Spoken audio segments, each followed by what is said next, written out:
I met Andy back in October 1976. We got married in January 1979. She had a great sense of humour. I think that the sense of humour and the wit is what I miss more than anything, really. It was in October 2020.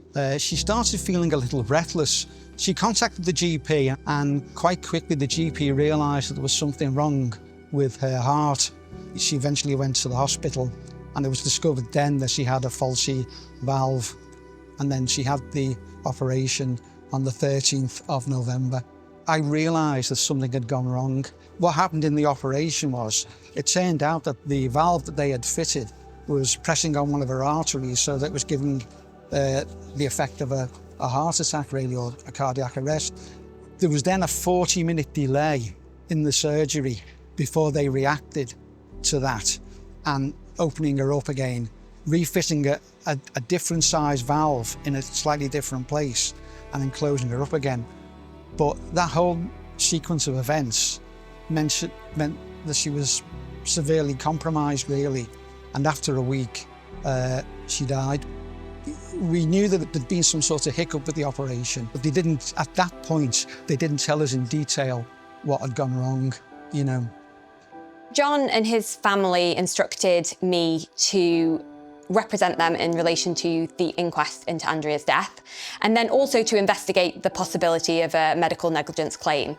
I made sure to advise that it was potentially going to be a long road, and medical negligence claims often are, but John and his family were absolutely committed all the way through to getting justice for Andrea and getting to the bottom of what happened.